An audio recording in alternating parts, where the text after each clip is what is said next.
called a code because I was seizing really bad to the point where I couldn't stop. My dad was like, "What is wrong with you?" They had to call a code for me. Some viewers may find the following video disturbing. Viewer discretion is advised.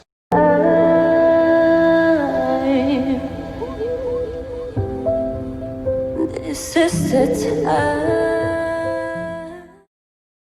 Hey my beautiful creatures, it's your girl Day. I'm back for another video. Before I get to the video, make sure you like, comment, and subscribe and turn your post notifications so you never miss a video.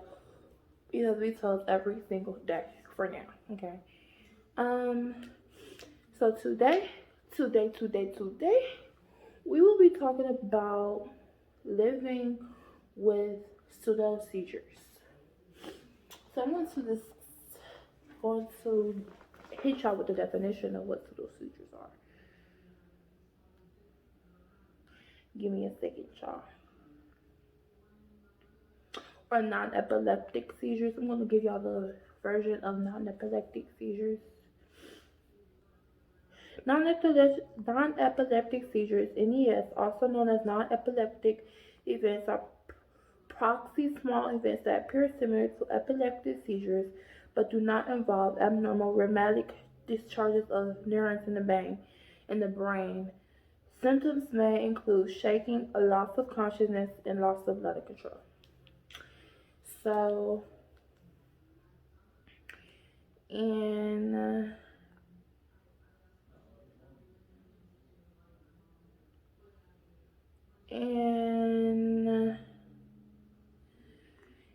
August of 2019, I received my first non-epileptic seizure.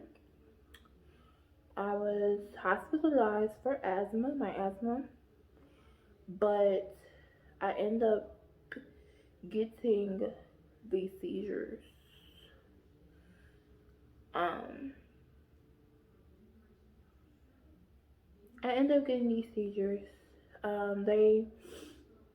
At first we didn't know what was going on.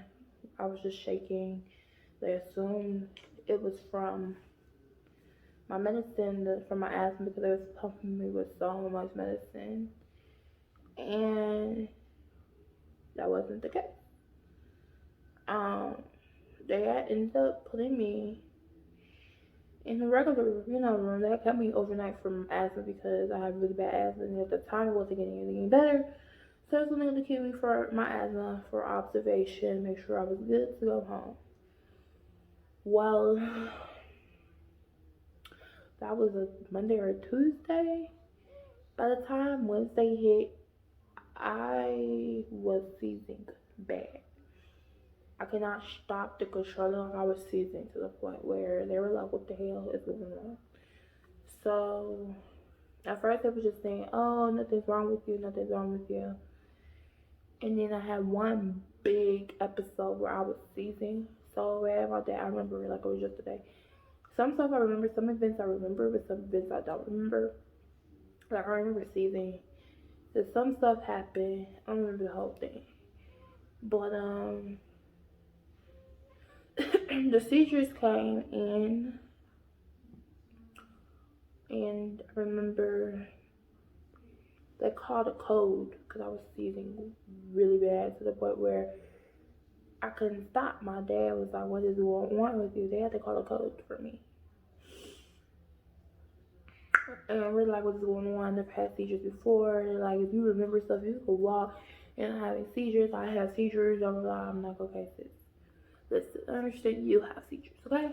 But don't tell me your girl not seizing." So they ended up they did a CT scan on me after my last seizure. Like my big seizure. They ended up doing a CT scan on me. I could not say I was for months. I was so sensitive to the point where I had to put that on your phone where you have the blue light sensitivity. I still have blue light sensitivity on my phone. Certain things really trigger it. But I found out, so they ended up putting me in ICU because they had to do more tests and one more test to make sure I was non-epileptic. And what we found out is I have seizures when I am stressed and not coping with my stress. So fast forward, rewind. Rewind. I have had dealt with a lot of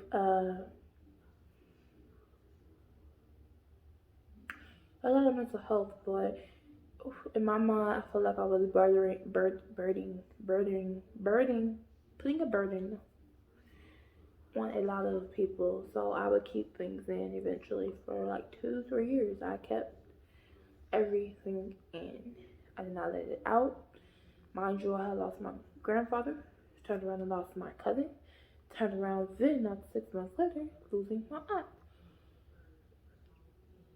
And while I was strong for everyone else, I wasn't really being strong for me. Like, I kept it in. Like, I just became numb. And on top of that, I was in a very toxic relationship.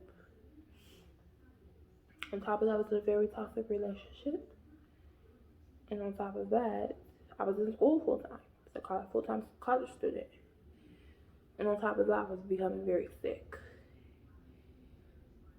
The reason why I'm doing this story is simply because I want you guys to know your mental health affects your physical health. A lot of times people assume, well, I have mental health, but if I don't fix it, then obviously it's not going to, do anything. It's not going to mess with my physical health. I have mental health, and I don't take care of it. It's not going to mess with my physical health. And that's far from the truth. Even if every day it's a constant battle, if you're in mental health recovery, it's a constant battle to stay in recovery. And so what I've learned is that even with my seizures, I've had 2 episodes and since have not had an episode since April, thank you Jesus. But I've had seizures. One time I wasn't even at home and I had a seizure because I was stressed, overly anxious, and then fast forward a couple of months, I was having a seizure, 2 seizures back to back, and I didn't know what to do. I didn't know how to cope with it. And I ended up getting into counseling. Now, black people feel like, oh, you get into counseling for, what do you need to pay for it? Care about your feelings. And it's just like, sis, counseling saved my life. I'm not even gonna lie to you. My counselor left where she was at, and I followed her. That's how much I am taking my mental health recovery. I followed the lady from one facility to the next. It's a constant battle, y'all. And when you have these seizures, it's that people don't get it. Well, you have these seizures, so they're not real. They're not epileptic. Never know. This you're seizing, and you're seizing for hours and hours. Like, at least with epileptic seizures, you kind of can, stop them. But when you are non-epileptic, you can't really stop them unless you're breathing through them. Unless you're, having someone coach you through it. And it can still take hours for you to get out of it. I went to bed to sleep seizing. The takeaway from this video is not to say, well, there's some fake people out there. Now, a little bit about my story is I can't say that they're fake because a lot of times people do things when it's a cry, when they need to have a cry for help. But